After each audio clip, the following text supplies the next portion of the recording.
नमस्कार, good morning. क्या हाल चाल है प्यारे बच्चों। मेरा नाम है संजय भंडारी और मैं स्वागत करता हूं आपका अपने YouTube चैनल केमिस्ट्री पेज में। इस YouTube चैनल पर हम लोग एक क्रैश कोर्स चला रहे हैं JEE और नीट 2021 की तैयारी करने वालों के लिए। तो इसमें हम केमिस्ट्री सब्जेक्ट की पूरी तैयारी करवाएंगे। तो अब आपको इस क्रैश कोर्स के अंदर क्या क्या मिलेगा, जो पुराने बच्चे उन्हें पता है, लेकिन जो नए जुड़े हैं उनको बता दूं मैं। फुल चैप्टर रिवीजन हम लोग करेंगे, ऑनलाइन टेस्ट चैप्टर वाइज और कंबाइंड दोनों तरह के होंगे। प्रीवियस ईयर पेपर सोल्यूशन आपको हर चैप्टर का मिलेगा, प्रैक्टिस सीट आपको मिलेगी। जो भी मेरे पास डाउट आएंगे उनको मैं लाइव क्लास में सॉल्व कराऊंगा और मेरे टेलीग्राम ग्रुप पर भी डाउट सोल्यूशन होते हैं। इस क्रैश कोर्स को आप कैसे ज्वाइन कर सकते हैं, तो सबसे पहले आपको मेरे YouTube चैनल केमिस्ट्री पेज को सब्सक्राइब करना है और बेल आइकन दबाना है ताकि आपको हर अपडेट मिलती रहे। दूसरा, आप मेरे टेलीग्राम ग्रुप से ज्वाइन हो जाए, सारी इंफॉर्मेशन मैं वहां पर दूंगा। लिंक आपकी स्क्रीन के सामने है, डिस्क्रिप्शन बॉक्स में भी आपको लिंक मिल जाएगा। और मेरे टेलीग्राम चैनल को भी आप ज्वाइन कर सकते हैं लेटेस्ट अपडेट के लिए। अगर आपको और जानकारी चाहिए तो आप मुझे मेल कर सकते हैं help@chemistrypage.in। ये सारी जानकारी आपको डिस्क्रिप्शन बॉक्स में भी मिल जाएगी।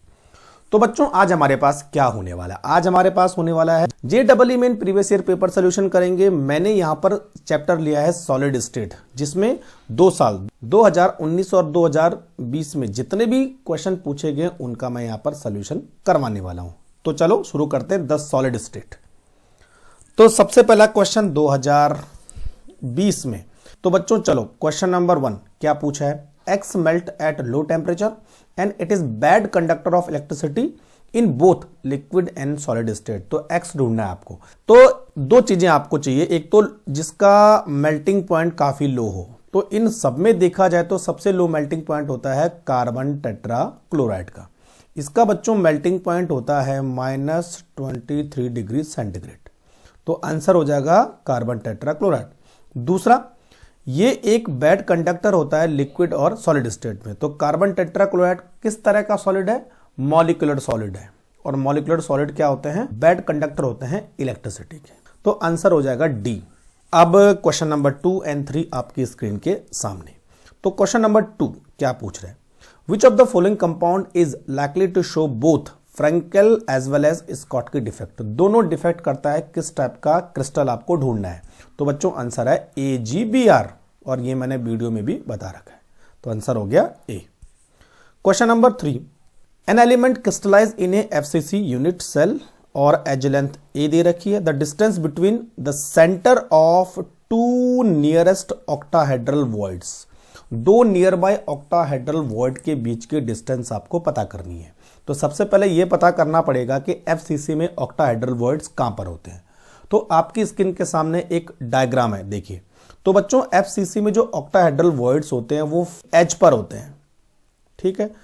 हर लैटिस की एज पर लगे होते हैं, फेस सेंटर्ड क्यूबिक लैटिस में। तो अब ये देखिए, 2 ऑक्टाहेड्रल के जो बीच की डिस्टेंस है वो हमें मालूम करनी है। यानी अगर मैं इस डिस्टेंस को x नाम दे दूं तो हमें x का मालूम करना है। अब देखो बच्चों, आपको मालूम है कि यहां पर एक लैटिस पॉइंट है और यहां पर एक लैटिस पॉइंट है। 2 लैटिस पॉइंट के बीच की डिस्टेंस कितनी होती है? a। तो ये जो डिस्टेंस होगी वो जाएगी a/2 और a/2 हो जाएगी। तो अब हम क्या करेंगे? ट्रायंगल बन गया हमारे पास, पाइथागोरस थ्योरम इस्तेमाल करेंगे। तो यहां पर आ जाएगा बच्चों x = √a/2 का होल स्क्वायर प्लस a/2 का होल स्क्वायर। तो आंसर हो जाएगा a/√2। अब आपके सामने क्वेश्चन नंबर 4, और क्वेश्चन नंबर 4 में आपको देखो क्या निकालने के लिए पूछा है। क्वेश्चन नंबर 4 में पूछा है कि एक एलिमेंट, उसका मोलर मास इतना है और वो एक क्यूब यूनिट सेल बनाता है जिसकी एज लेंथ इतनी है, और इसकी डेंसिटी यहां पर दे रखी है, और आपको इसका रेडियस मालूम करना है, ठीक है। और वो आपको वैल्यू में लिखना पड़ेगा। वैल्यू बेस्ड क्वेश्चन आई है तो न्यूमेरिकल वैल्यू आएगी कोई आंसर। तो देखो बच्चों, आपको सबसे पहले डेंसिटी दे रखी है, तो डेंसिटी से ही आपको रेडियस पता लगेगी। तो सबसे पहले डेंसिटी का फॉर्मूला हमारे पास है ρ=ZM/NA और A³ है ना। तो यहां पर बच्चों MB दे रखा है, एवोगाड्रो नंबर आपको मालूम है, एज लेंथ भी मालूम है, डेंसिटी मालूम है। सबसे पहले आपको Z निकालना है कि इस क्यूबिक सेल में कितने पार्टिकल हैं। तो Z की वैल्यू सबसे पहले आप कैलकुलेट करोगे, ठीक है। तो Z = हो जाएगा rho into Na into a cube by molecular mass. ठीक है, अब सारी चीजें आपको दे रखी है, 1 बाय 1 आप फॉर्मूले में पुटअप कीजिए। तो डेंसिटी हमारे पास 2.7 इंटू 10 की पावर 3 kg पर मीटर क्यूब हो गया। उसके बाद एवोगाड्रो नंबर है 6.022 इंटू 10 की पावर 23। क्लियर। उसके बाद है एज लेंथ, तो एज लेंथ कितनी दे रखी है 405 पिकोमीटर। तो इसको आप ऐसे भी लिख सकते हैं 405 इंटू 10 की पावर -12 का होल क्यूब आएगा इसमें। ठीक है भाई। बाई मॉलिक्यूलर मास कितना दे रखा है ऊपर 2.7 इंटू 10 की पावर -2। तो सारी चीजें लिख ली है। अब सारे मैथ्स वाले बच्चे हैं तो कैलकुलेशन उनको आनी चाहिए और फास्ट कैलकुलेशन आनी चाहिए। तो यहां पर बच्चों हमारे पास आंसर हो जाएगा 3.94 यानी नियर बाई 4। तो z की वैल्यू हमारे पास आ गई 4, यानी z में कितने पार्टिकल हैं 4 पार्टिकल। 4 पार्टिकल की यूनिट सेल क्या होती है phase centre FCC। Clear, 4 particle FCC में होते हैं, है ना। तो FCC के लिए अब रेडियस और एज लेंथ के बीच क्या रिलेशन होता है, R इक्वल टू a/2 इतना होता है, या इसको हम ऐसे भी सकते हैं √2a/4। क्लियर, जो भी आप लिखना चाहो। तो अब रेडियस मालूम करनी है तो √2 की वैल्यू कितनी होती है बच्चों 1.414 इंटू ए की वैल्यू कितनी है 405, है ना, इंटू 10 की पावर -12 और बाई हो जाएगा 4। तो इसको अगर हम कैलकुलेट करेंगे बच्चों तो ये निकल के आएगा 143.16 इंटू 10 की पावर -12। तो यहां पर कितना लिखना आपको 143.16, इतनी इसकी न्यूमेरिकल वैल्यू में आंसर हो जाएगा। क्वेश्चन नंबर 5 आपकी स्क्रीन के सामने क्वेश्चन नंबर 5 है, आप इसको ढंग से पढ़ लिए, मैं डायरेक्ट आपको सॉल्यूशन करके बताता हूं, है ना। तो हमारे पास एक क्रिस्टल है जिसमें 3 तरह के एटम है। एक है एटम M1, एक है एटम M2 और एक है ऑक्साइड 2-। 3 तरह के एटम से मिलकर ये बना है। तो इसका मतलब ये दोनों कैटायन होने चाहिए और ये एनायन है। क्लियर, 2 कैटायन है और एक एनायन से ये क्रिस्टल लैटिस बन रहा है। ठीक, अब ये किस तरह का क्रिस्टल लैटिस है CCP टाइप का क्रिस्टल लैटिस है। ठीक है बच्चों, तो CCP टाइप का क्रिस्टल लैटिस होता है, इसका मतलब वो FCC टाइप का लैटिस है। और FCC टाइप में लैटिस में कितने पार्टिकल होते हैं 4 पार्टिकल होते हैं। ठीक, और बच्चों ये चारों पार्टिकल जो है लैटिस पॉइंट पर होते हैं। कहाँ होते हैं लैटिस पॉइंट पर होते हैं। तो मैंने आपको बताया था कि जब एनायन और कैटायन होते हैं तो एनायन लैटिस पॉइंट पर होते हैं और कैटायन वॉइड्स में होते हैं। तो यहां पर बच्चों ये जो M1 और M2 है ये कैटायन है, यानी they are present in the voids. हमारे पास ऑक्साइड आयन है वो लैटिस पॉइंट का हिस्सा है। तो लैटिस पॉइंट कितने हैं 4, इसका मतलब ऑक्साइड आयन कितने हैं 4 हो गए। तो 4 एटम हमारे पास ऑक्साइड के हैं। ठीक, अब क्वेश्चन को आपने पढ़ा होगा तो जो M1 है वो ऑक्टाहेड्रल वॉइड्स कवर करता है 50%। तो M1 यानी ऑक्टाहेड्रल वॉइड्स। ठीक, और कितना परसेंट 50%। तो बच्चों जितने एटम होते हैं लैटिस पॉइंट पर उतने ही ऑक्टाहेड्रल वॉइड्स होते हैं। तो M1 कितने होने चाहिए 4, और 4 का अगर आप 50% निकालो तो कितना हो जा रहा है 2। तो M1 कितने हुए 2, M1 2 ही पार्टिकल है। और M2 कहां पर है M2 is present in tetrahedral voids. तो ये टेट्राहेड्रल वॉइड्स पर है और कितना परसेंट है 12.5% ये कवर करता है। तो टेट्राहेड्रल वॉइड्स डबल होते हैं ऑक्टाहेड्रल वॉइड्स के, तो ये 8 होंगे। तो ये हो जाएगा बच्चों 12.5/100 इक्वल टू 1। तो M2 हमारे पास टोटल कितने हो गए M, और O2 माइनस हमारे पास कितने हो गए 4। तो अब तीनों का रेशियो हमें मिल गया। क्लियर, तो अब ये बोल रहा है कि ऑक्सीडेशन नंबर पता करना है हमें, oxidation number M1 and M2 का, है ना। तो यहाँ पर लिखिए M1 कितने हैं 2, M2 कितने हैं 1 और O माइनस कितना है 4।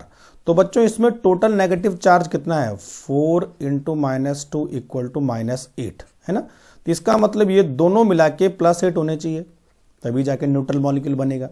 ठीक है, तो +8 कब बनेगा, जब इसका ऑक्सीडेशन नंबर +2 होगा ताकि ये +4 हो सके, और इसका ऑक्सीडेशन नंबर +4 होगा ताकि ये +4 हो सके। तो दोनों मिलके क्या बनाएंगे, +8 बनाएंगे और -8 हो जाएगा, है ना। तो ऑक्सीडेशन नंबर आएगा M1 का +2 और M2 का +4, यानी A will be correct answer. अब आ जाओ क्वेश्चन नंबर 6 में। अगेन क्वेश्चन नंबर 6 जो है डेंसिटी से रिलेटेड क्वेश्चन है, और यहां पर आपको नंबर ऑफ मोल्स पता करने हैं। तो सबसे पहले हमें क्या पता करना पड़ेगा, मॉलिक्यूलर मास कितना है, उसी से नंबर ऑफ मोल पता करेंगे, है ना। तो मॉलिक्यूलर मास पता करेंगे और डेंसिटी हमें मालूम है। तो डेंसिटी और मॉलिक्यूलर मास के बीच में क्या रिलेशन होता है, देखिए Zm/Na और A³। ठीक है, तो m बराबर हो जाएगा डेंसिटी Na/A³/Z। ठीक, सारी वैल्यू आप फॉर्मूले में पुटअप करो। डेंसिटी की वैल्यू कितनी दे रखी है यहाँ पर, डेंसिटी कहाँ है भाई, ये दे रखा है 6.17 gram centimetre cube. 6.17 into 6.022 into 10⁻23 और एक एज लेंथ दे रखी है यहाँ पर 300 पिकोमीटर।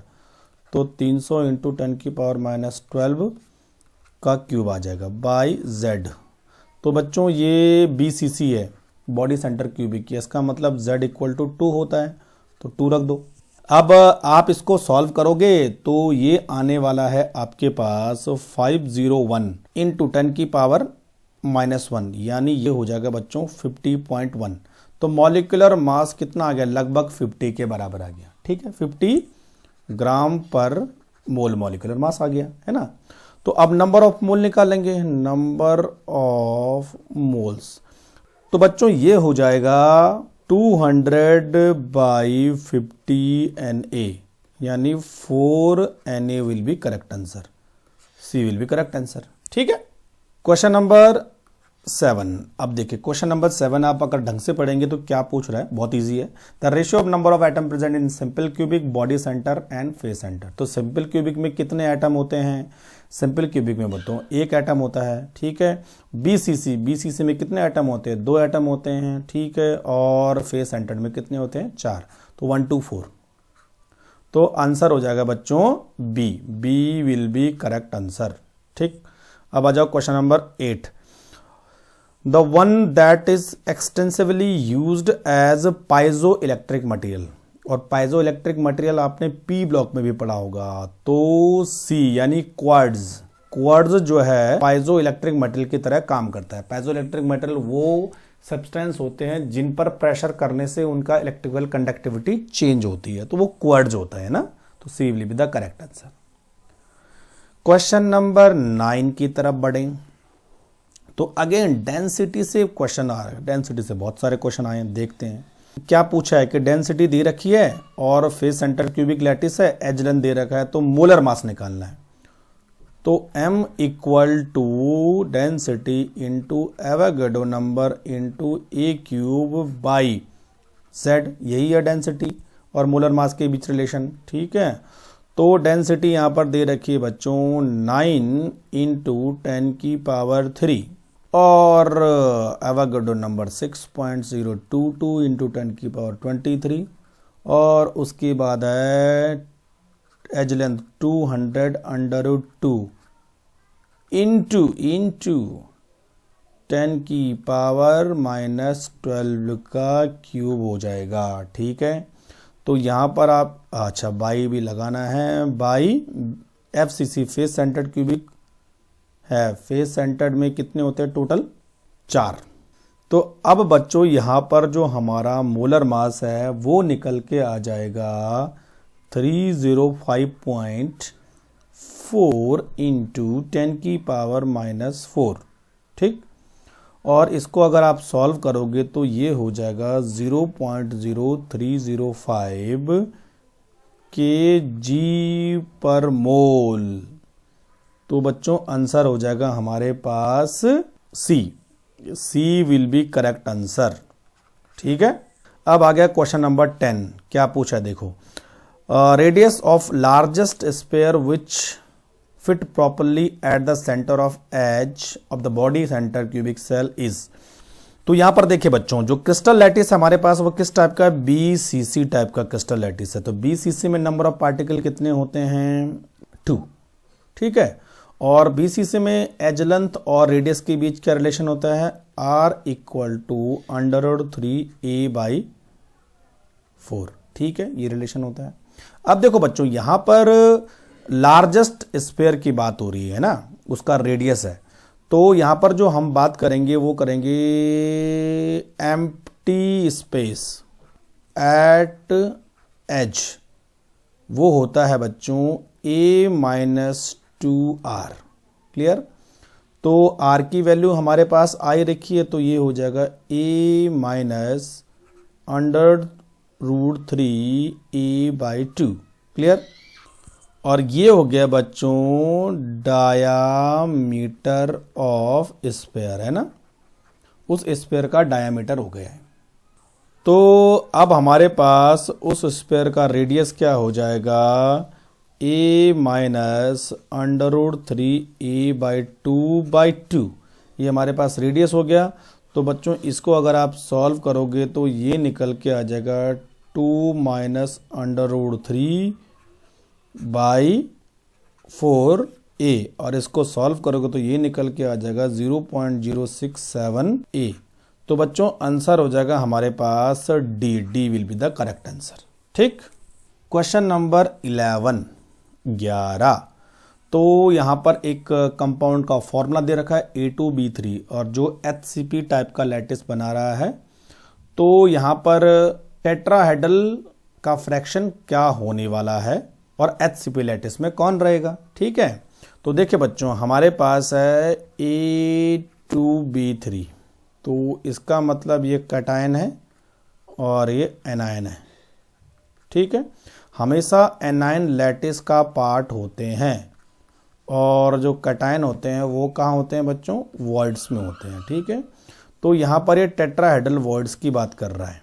क्लियर, अब देखिए ये लैटिस किस तरह का है, ये लैटिस है HCP।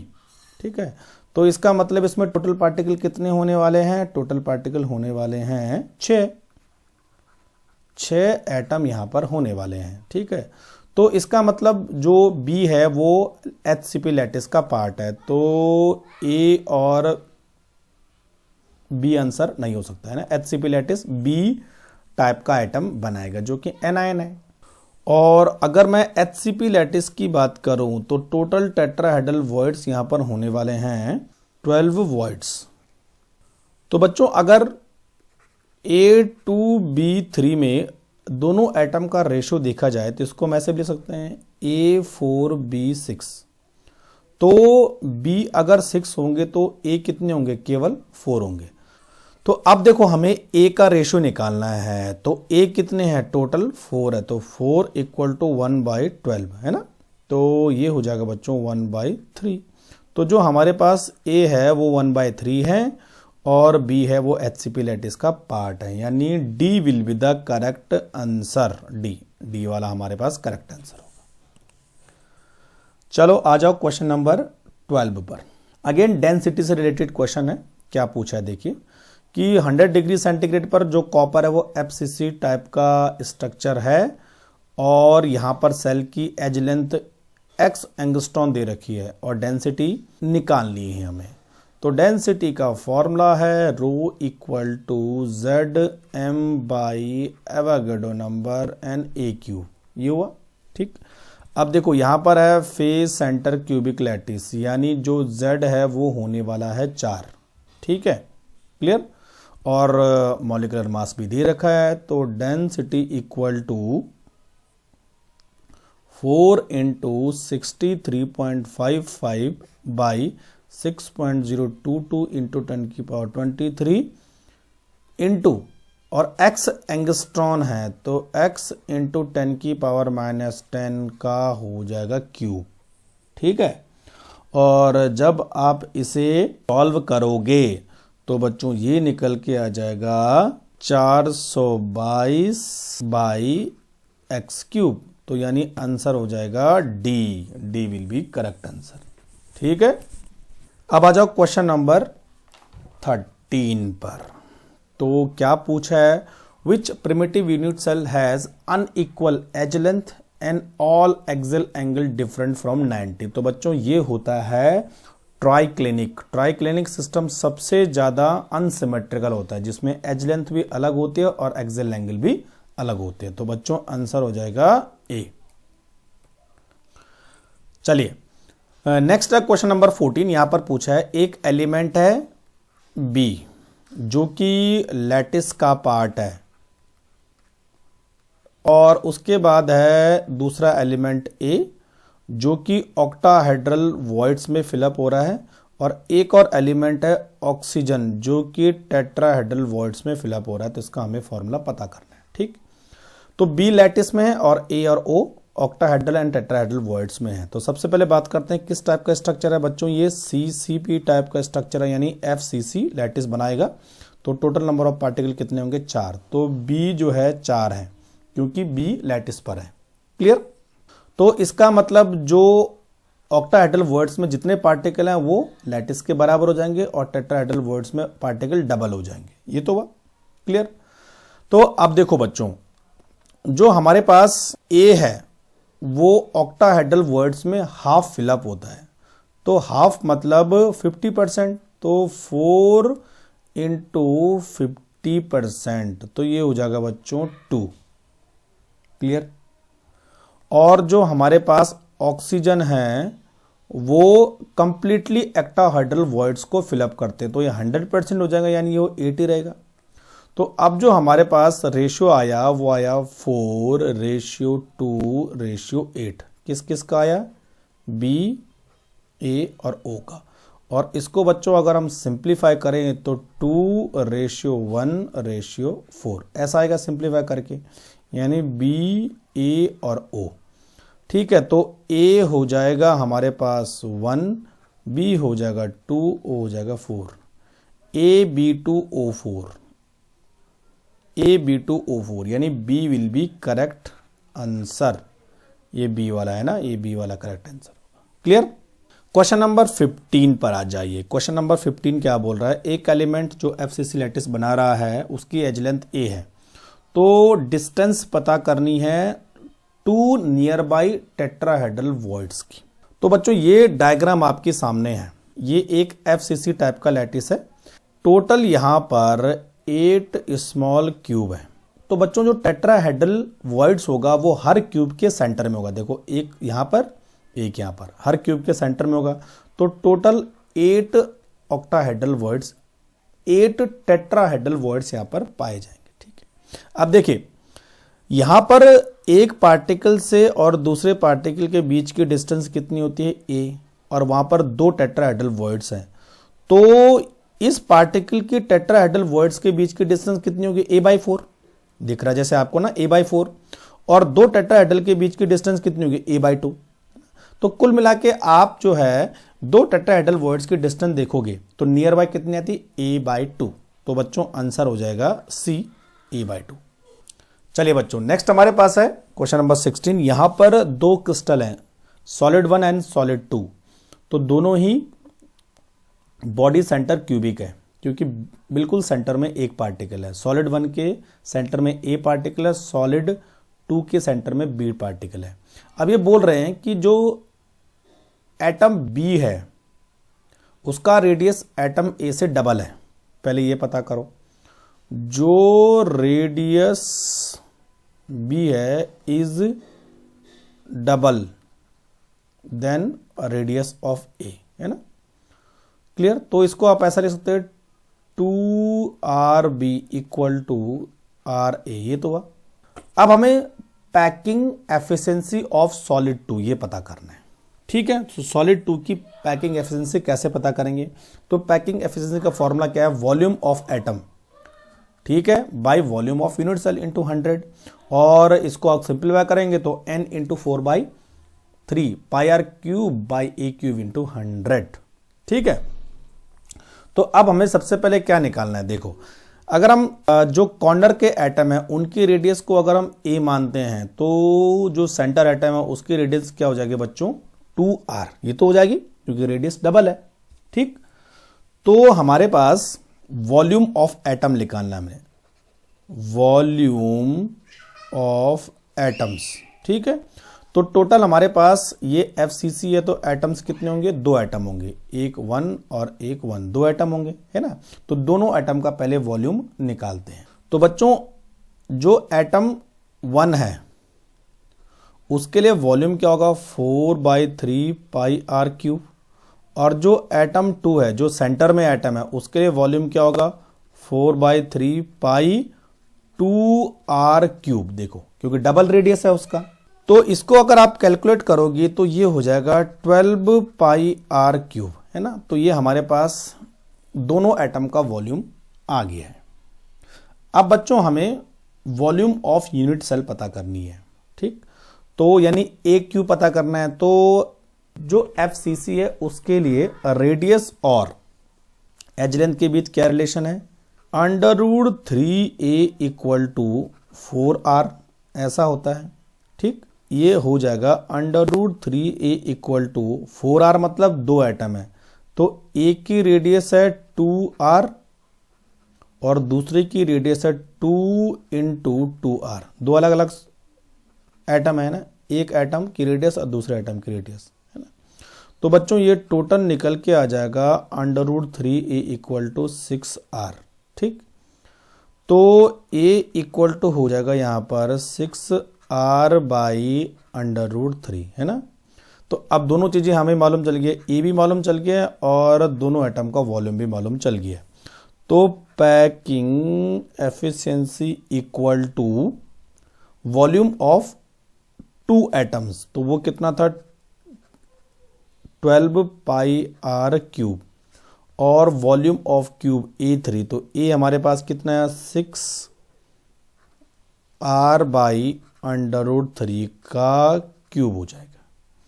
और बच्चों जब आप इसको सॉल्व करोगे इंटू 100 लगाना मत भूलिए, 90%, लगभग 90%, तो आंसर हो जाएगा बच्चों C।